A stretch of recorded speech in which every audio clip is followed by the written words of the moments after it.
Es para mí un placer muy grande compartir con todos ustedes estas magistrales enseñanzas de los sabios rosacruces. Hoy continuaremos avanzando en este maravilloso estudio que se ha venido presentando durante los últimos sábados, donde los hermanos y hermanas han presentado en forma maravillosa los elementos que se requieren para llegar a conocer, a comprender, a realizar el método para adquirir el conocimiento directo, del cual veremos hoy 3 aspectos complementarios de elevado sentido espiritual por excelencia, conducentes hacia tan anhelada meta. Estos son concentración, meditación y observación.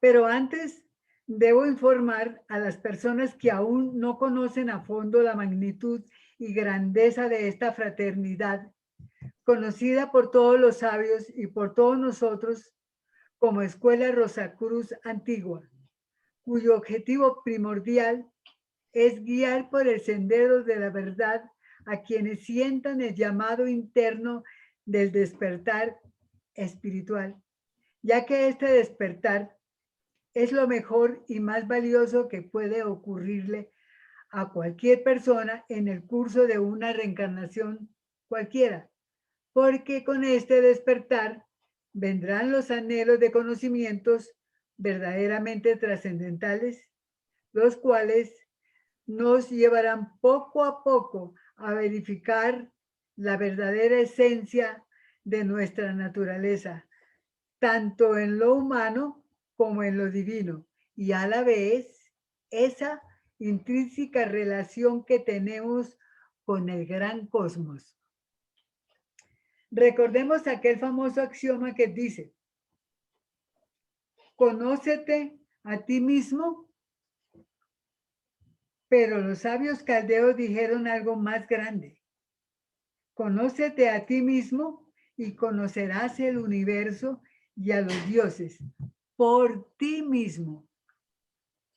Este concepto es de una profundidad admirable, pues nos está indicando claramente que debemos llegar a conocernos, entre otros aspectos como las tendencias, buenas o malas, el carácter, las debilidades, los defectos y cualidades.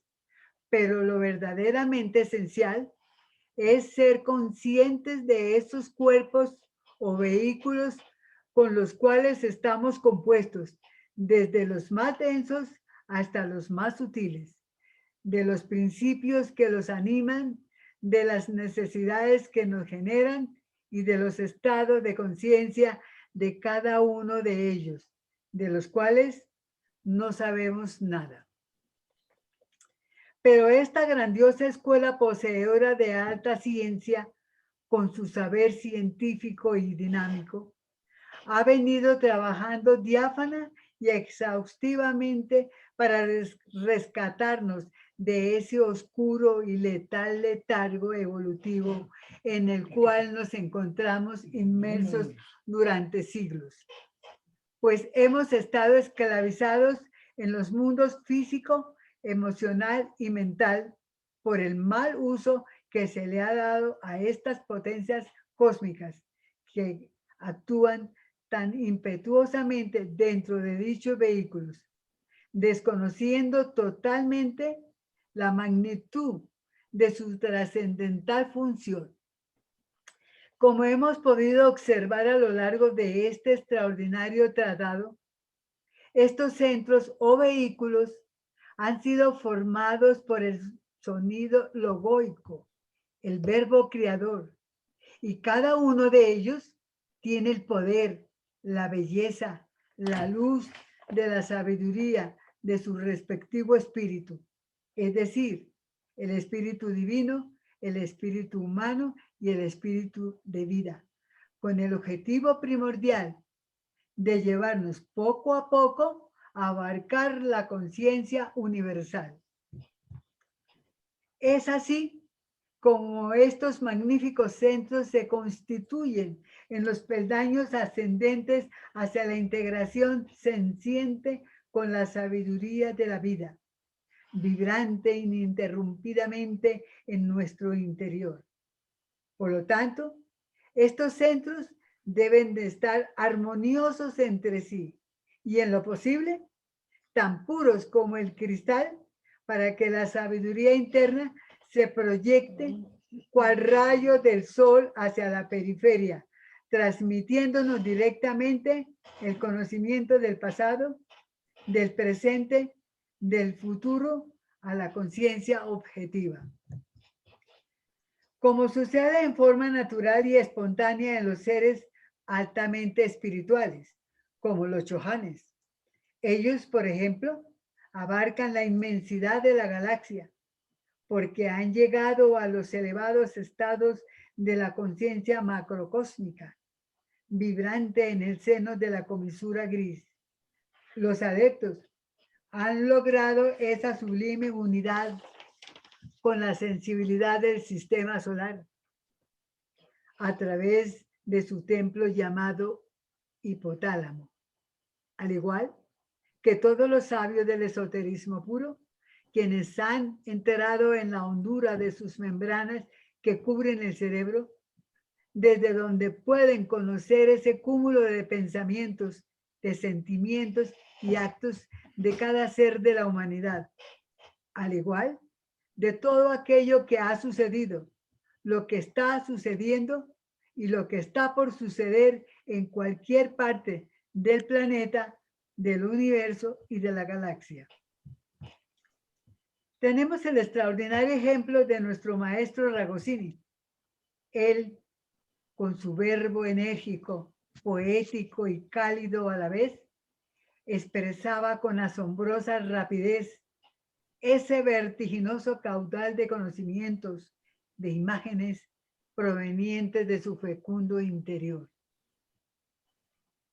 Cuando se ha llegado a estos tan elevados estados de sensibilidad y conciencia, ya no se necesita de ningún conocimiento emitido por nadie. Simplemente se extasía en la sabiduría que emana permanentemente de sí mismo. Ahora, a continuación, vamos a ver algunos aspectos que tienen que ver con la concentración. Primeramente, veremos muy ligeramente lo que dicen los místicos orientales. Para ellos, tienen como objeto ayudar al alma humana en evolución a controlar sus vehículos, especialmente el mental, y fundirlos con la luz inmanente.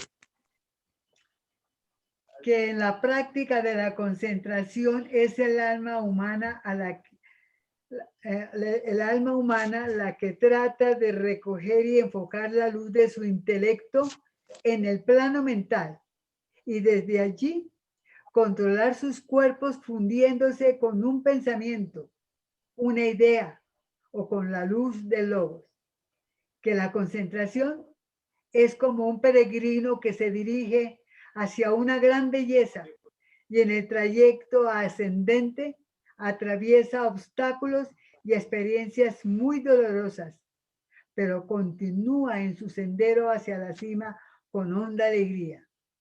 En el camino, toda la naturaleza del oficiante atraviesa gradualmente un proceso de transformación y de transfiguración.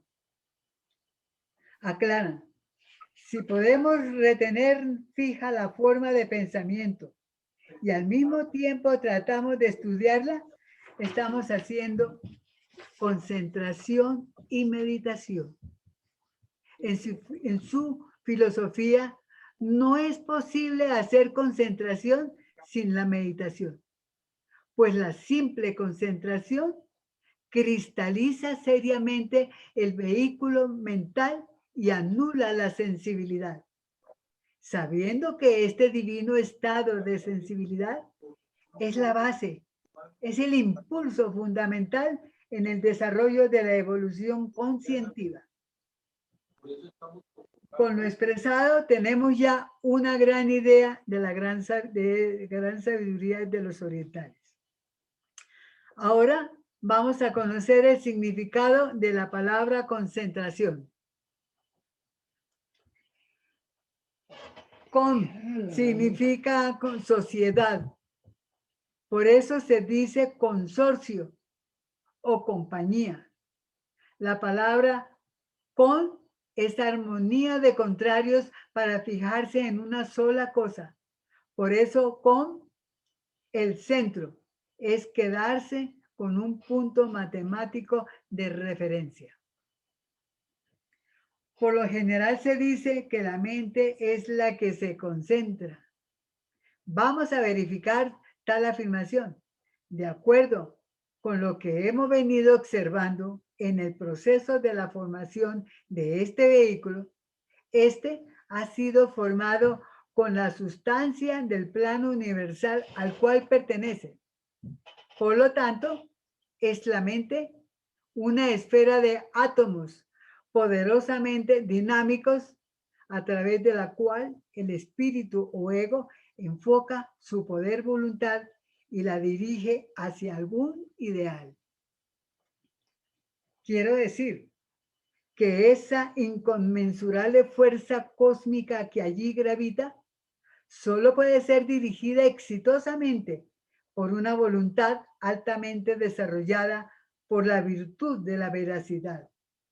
Esta es la clave, la veracidad.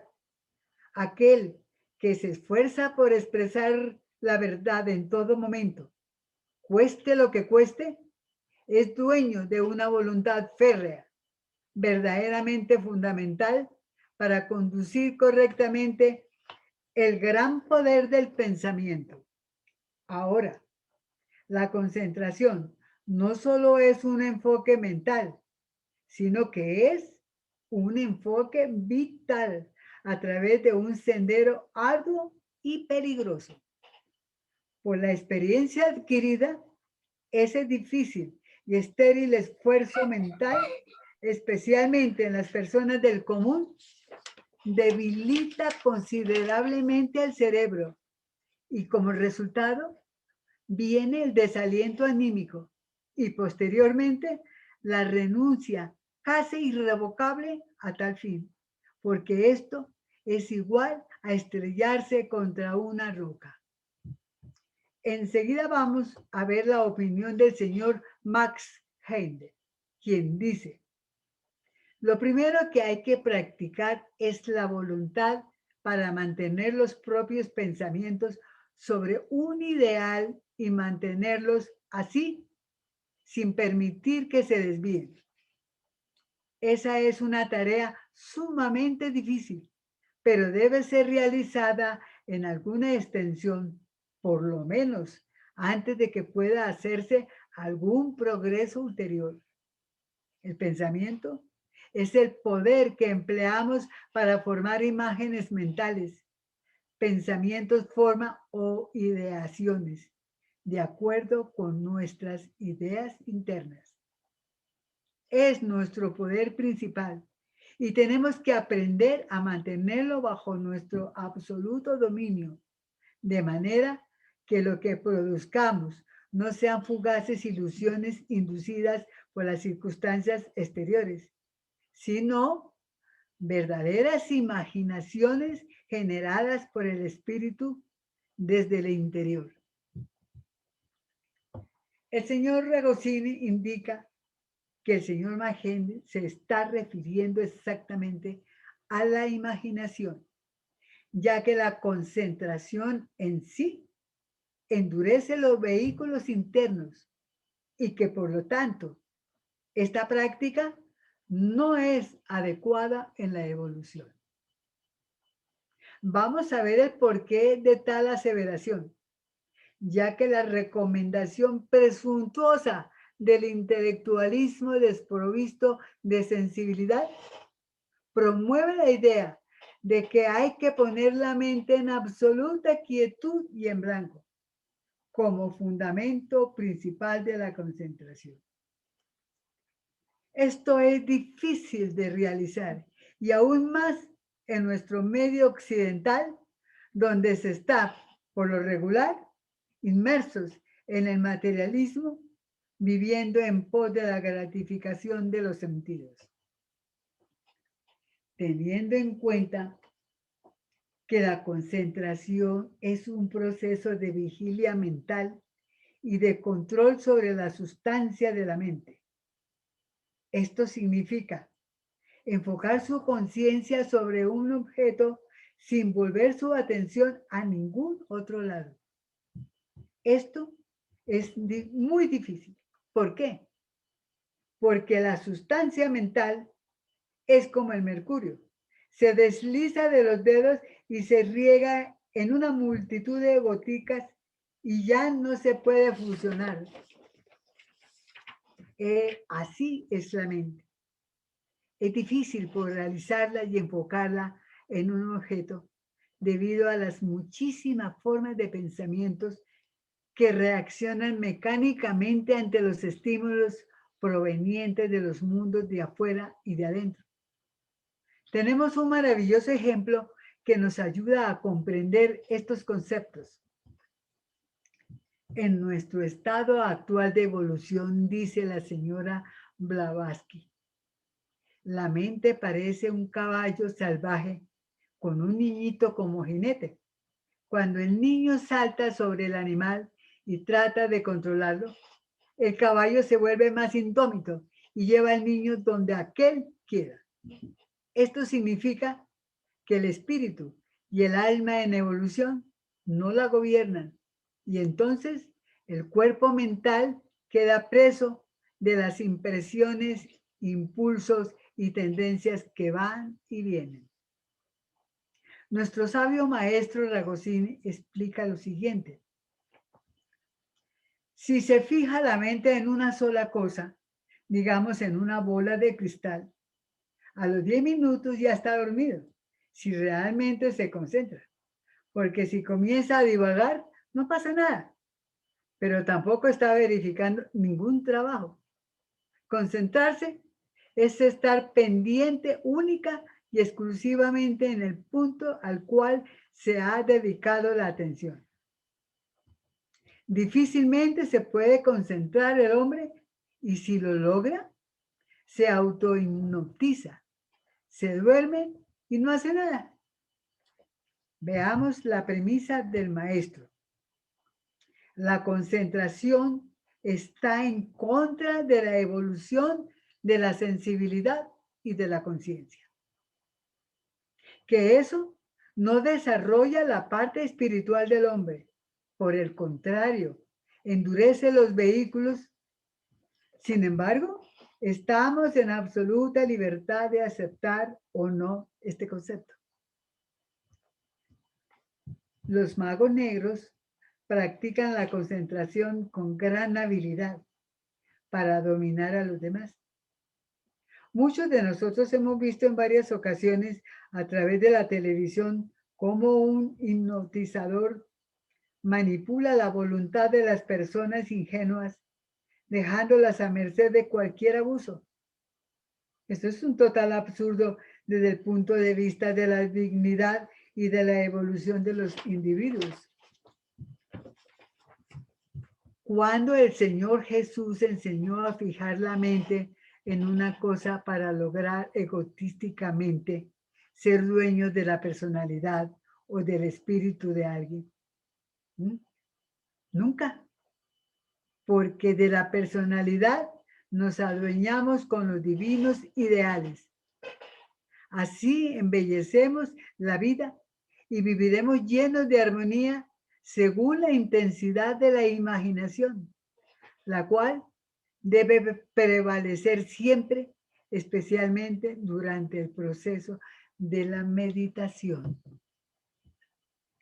En la meditación, la meta es trascender los planos inferiores para ponerse en contacto con los arquetipos, ideas y energías, expandiendo su conciencia más allá de las limitaciones de la mente. Por ello, que en esta disciplina está implícita la voluntad, la imaginación creadora, la observación y la devoción mística. Sublimes factores que llevan al aspirante al éxtasis de la contemplación y de la adoración. La voluntad, como fuego creador de la vida, tiene su asiento en el chakra llamado Muladhara. Es allí donde radica su potencia. Como energía primaria, es el impulso inicial de todo movimiento y se usa para activar la fuerza de la vida en sí. Es la voluntad, el impulso por excelencia para proyectar la imaginación, y esta a su vez tiene el poder de manejar las energías de la naturaleza. La imaginación es la fuente de todo, la fuente y motivo de toda inspiración y de toda grandeza del alma humana. Es la puerta de entrada para hacer contacto con el alma del mundo. Pero esa imagen no será grande, no será divina, no será espiritualizada si no está interpenetrada del bello y divino lenguaje de luz. La sublimación es el sentido devocional y místico que induce al aspirante a la belleza espiritual de la vida. Como podemos ver, la meditación dirigida por el fuego de la voluntad, de la vida, la voluntad, es de verdad un conocimiento inmenso de dimensiones colosales.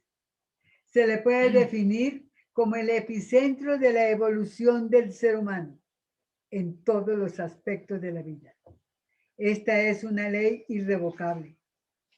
No es posible trascender nada en la vida si no está iluminado y dirigido por la meditación y la divina imagen, impulsadas por el poderoso fuego de la voluntad.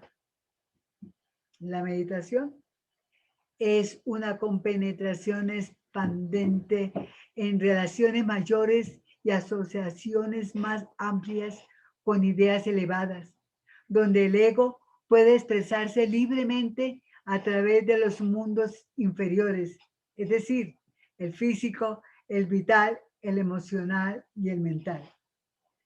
Como lo advertí anteriormente, deben estar limpios, armoniosos y espiritualizados entre sí para que el triple espíritu, es decir, el ego, pueda transmitir el conocimiento directa y libremente.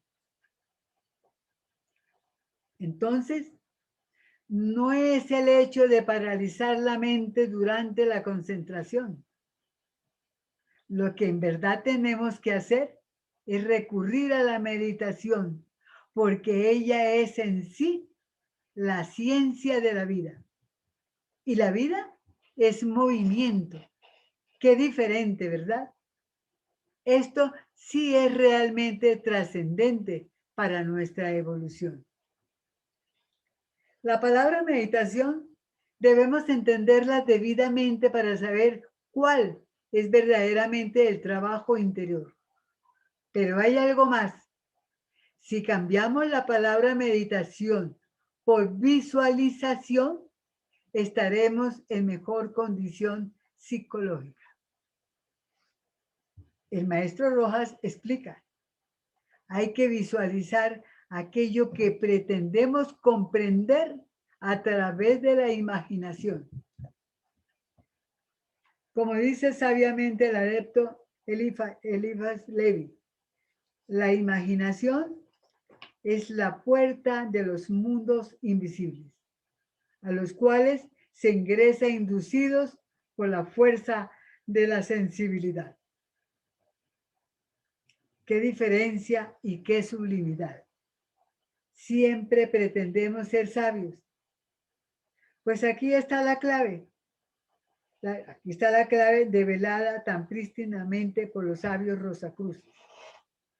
El buen manejo de la imagen, pero hay que aprender a imaginar conscientemente, con inteligencia, con estética, con optimismo, con entusiasmo, porque la fuerza de la imagen es indiscutiblemente infalible. Por ello, hay que analizar primeramente en qué se va a posar la imaginación. En cuanto a la meditación, es para mí personalmente el más hermoso estado para refugiarse, para encontrarse a sí mismo, para unificarse con su divinidad interior, quien le transmite a través de la sensibilidad la perfecta respuesta a todas las inquietudes y necesidades en el curso de su eterna existencia. Pues la meditación es infinito manantial de música, de luz, de amor, de verdad, de belleza, de bien, de sabiduría, de salud, vitalidad y muchísimo más. Por eso, éntrate en tu propio templo con fervor, con alegría, con entusiasmo, con estética y con amor, porque allí encontrarás todo lo que anhelas en abundancia. Desde luego que hay diversos niveles o grados de meditación. Llegar a sus más elevados niveles se requiere de una disciplina muy rigurosa que requiere de mucho tiempo, de años de práctica impregnada de profunda mística. Desde luego que depende del grado de evolución, de sensibilidad y consagración del aspirante para lograr tan anhelada meta en pocos años. Pero no hay que desalentarse por ello, pues desde los primeros grados también se reciben grandes bendiciones. También se logran grandes avances. El problema está en permanecer inmersos en el espejismo del materialismo, encadenados al seco y estéril intelectualismo, exento de la luz espiritual, dilapidando temerariamente las energías internas, causándose toda clase de padecimientos, deficiencias, depresiones y profundos vacíos, porque se desconoce el elevadísimo potencial cósmico que se posee, sin saber para nada cuál es el verdadero rumbo a seguir. No, la meditación se debe realizar en todo momento y en cualquier lugar. No importa las bulliciosas, las perturbadoras circunstancias del entorno. Todo ello pierde su fuerza porque los aspectos que se van a desarrollar en meditación son de alto sentido de belleza inspiradora, de sentido social, científico, metafísico, espiritual, en pro de la superación, no solamente personal, sino de todos los seres de la humanidad. Por ello, nos advierte nuestro maestro Rojas, jamás se debe usar como imagen a personas, ya que como humanos se tienen varios y acentuados defectos. Al meditar en alguien o en algo, atraemos irremediablemente átomos de esa entidad y de esa naturaleza. Por ejemplo, si meditamos sucesivamente en la imagen de una piedra, seríamos cada vez más pasivos, más inertes y quizás regresaríamos a un estado de quietud anímica, un estado pétreo. Y como ya sabemos, la vida es movimiento, es dinamismo, es ritmo y belleza, siempre y por siempre. Entonces, nada de estas prácticas que inducen a la inercia porque son supremamente peligrosas. Se debe meditar en algo viviente porque la ley de simpatía, uno atrae algo y mucho de los seres en quienes piensa. Si se medita en un ladrón, termina robando al vecino porque crea tal fuerza de acción en el ser psíquico y moral que termina por ejecutar el acto. Otro ejemplo, cuando un joven piensa que para hacerse rico y famoso como torero y empieza a meditar en la tauromaquia, en cualquier momento se le verá lidiando un toro. En síntesis, si meditamos en un tonto o en cualquier persona del común, pues fácilmente nos llenamos de sus debilidades, de sus morbosidades, de sus deficiencias. Por lo tanto, debemos ser verdaderamente conscientes de estas leyes y de sus correspondientes consecuencias, pues hay un sabio lema dicho por el Nazareno: el que inocentemente peca, inocentemente se condena. Esto es ciencia pura, porque la ley de simpatía y la ley de antipatía son las dos leyes que rigen el movimiento de la psique humana en tiempo y espacio. Si tenemos simpatía o antipatía por algo, creamos dos movimientos de energía en la interioridad del ser y entonces por una fuerza exquisita del alma estaremos obligados a meditar en algo que realmente nos ayude a despertar la belleza interior.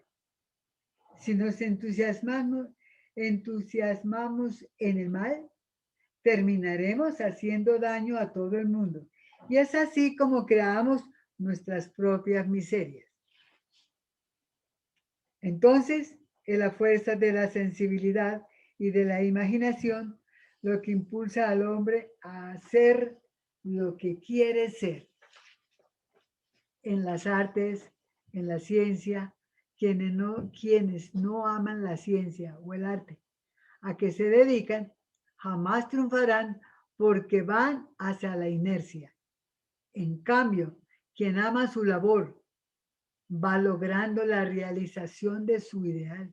Por eso hay mucha responsabilidad al elegir el motivo de nuestra meditación. Pero todo se va consiguiendo a través de la meditación subjetiva, porque no hay tal objetividad.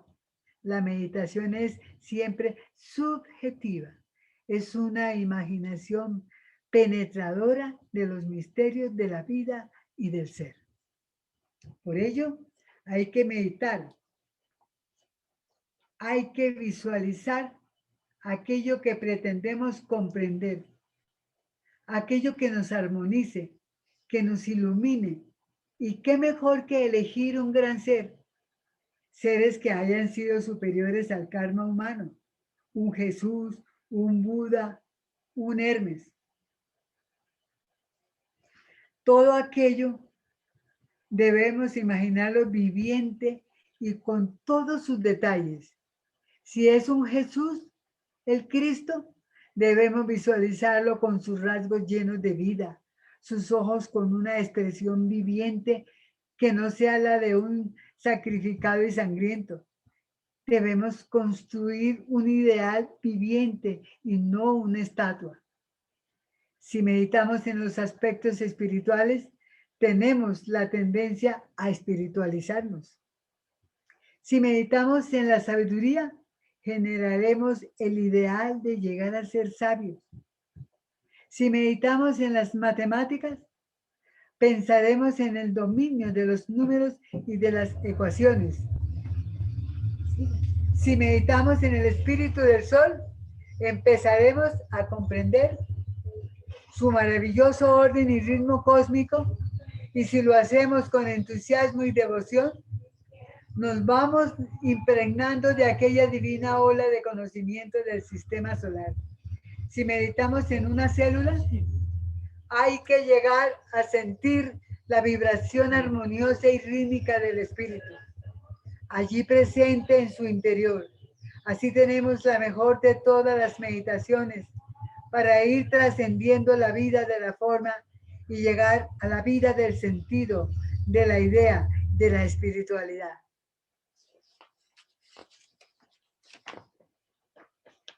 si se visualiza el amor, la imagen debe ser tan radiante como el sol, de tal manera que despierte la sensibilidad, que empiece a extenderse e irradiar sus destellos dorados a través de todos los planos de la naturaleza humana para dirigirlos y purificarlos. Si es una flor, debemos imaginativamente plantar la semilla en la tierra. Luego miraremosla desarrollarse, echando raicillas que penetran en la tierra en forma de espiral. De las raíces principales, miremos cómo salen miradas de pequeñas raicillas ramificándose en todas direcciones. Entonces comienza a surgir el tallito de un color hermosamente verde.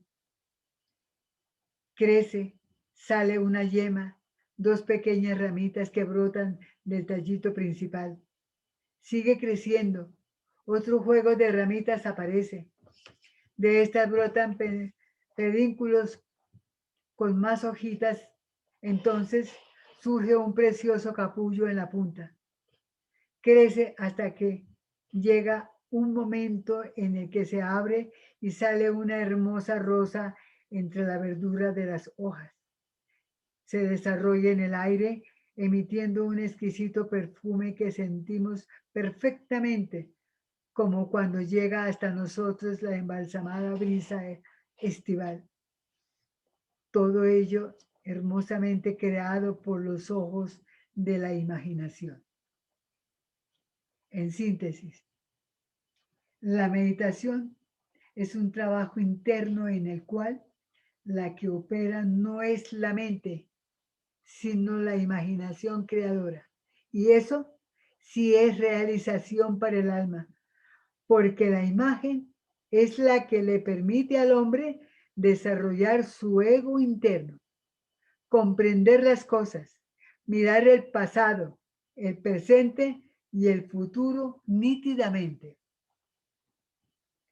La meditación es el camino de la superación, del engrandecimiento y de la dignificación del ser, conduciéndonos al conocimiento que nos permite ayudar a nuestros hermanos en las múltiples luchas que implica la evolución en todas las etapas. Ayudar y servir es el más grande ideal de la evolución perfecta. Y esto lo podemos lograr a través de la imaginación y la devoción. Por ello, hay que aprender a imaginar, siempre buscando la verdad y la belleza. Ahora vamos con la observación.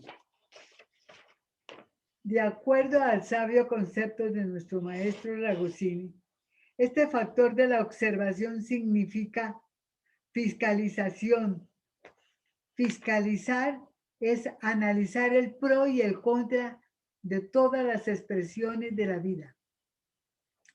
Es una cualidad extraordinariamente útil para comprender los fenómenos de la vida universal en la sustancia y en la forma, como también para alcanzar el éxito en cualquier aspecto de la vida, ya sea en el campo material, en la profesión, en la ciencia, en las artes y con mayor razón en el campo de la meditación.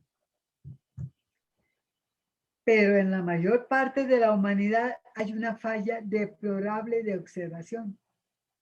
Se dice que actualmente tenemos los 5 sentidos desarrollados, pero la verdad es que tenemos ojos, pero no vemos. Tenemos oídos, pero no oímos. Tenemos tacto, pero no sentimos. Y así sucede con los demás sentidos. Lo lamentable del caso es que si no se tiene una observación amplia y aguda, no hay buen desarrollo de evolución. Por ello, es muy importante para el aspirante a la vida superior que su observación sea tan amplia que abarque todos los detalles de su entorno de manera clara y distinta, porque será así como puede ver la realidad la esencia de todo. Si se contempla minuciosamente cada uno de los detalles de una obra de arte, una pintura, por ejemplo, los rasgos de las imágenes, el bello matiz del color, la intensidad de los claros y los oscuros de sus líneas en general.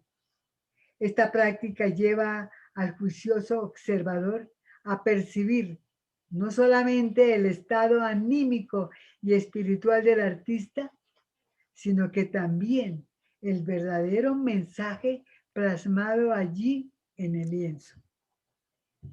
Si es una obra musical, hay que escuchar con sensibilidad la rítmica vibración que emite cada una de sus melodiosas notas. Así se podrá vivenciar no solamente la verdadera esencia, el espíritu de la obra en sí, sino también el carácter y delicadeza del alma del artista. El maestro Ragosini aconseja admirar los movimientos de los seres. Por ejemplo, el rítmico movimiento de una dama al andar en la calle. Así se puede saber si ella tiene elevados sentimientos o está abstraída en aspectos triviales de la vida. Que se exterioriza en los movimientos de la forma. Es algo sorprendente. Un hombre ceñudo va pensando en algo que lo destruye porque está en contra de algo que no le agradó y sigue cultivando aquel estado morboso en su alma que nosotros podemos observar en su rostro. Pero debemos observar, no con ánimo de crítica, sino para comprender las luchas de la vida y aplicar esa experiencia para no caer en esos estados anímicos. Ya para concluir este fascinante estudio, que está basado en las destellantes instrucciones del señor Max Heindel, del maestro Ragosini y de los sabios hindúes, quienes consideran que el sendero de la evolución está fundamentado en estas sencillas prácticas a través de las cuales se trasciende la imaginación y llega el sentimiento de la armonía, de la unidad y la belleza de la vida. Que así es como debemos obrar, si realmente se anhela llegar a conocer, a comprender, a sentir el conocimiento de la ciencia, de la filosofía, de la metafísica y de la espiritualidad. Todos estos aspectos culminan en que quien posee sensibilidad lo conoce, lo comprende todo. Cuanto más íntima sea la unión con su sensibilidad egoica, tanto más claramente se percibirá la verdad, la sabiduría de las edades, tanto más fácil se entrará en el reino de la ciencia suprema. La sensibilidad, cuya luz que incentiva el florecimiento del germen de la voluntad. El fuego de esa voluntad recta e indomable y pura para cumplir estrictamente nuestros deberes en el proceso de la evolución senso-consciente. Y cuanto más pura es y menos adulterada por los deseos egoístas, tanto más enérgica y esplendente será la reacción divina. Estos inefables aspectos a través de los cuales se va adquiriendo paso a paso el conocimiento directo son apenas una breve síntesis de su colosal magnitud.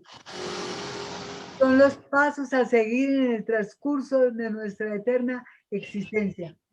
Pero eso sí, con devoción, con amor, en medio de todas las circunstancias de la vida, ya sean estas exitosas, armoniosas, o simplemente difíciles y tormentosas. Pero hay que avanzar con determinación porque estamos rezagados. Es decir, que las potencias divinas subyacentes en el interior de nuestra naturaleza humana están muy dormidas. Hay que incentivar su florecimiento, su actividad. Como ya lo he dicho, a través de la sensibilidad, porque no hay otro camino, sino la sensibilidad. No olvidemos que es el amor crístico, el fuego de la sensibilidad, de donde emerge majestuosamente la conciencia. Muchas gracias por su fraternal presencia. Que las rosas florezcan en vuestros corazones.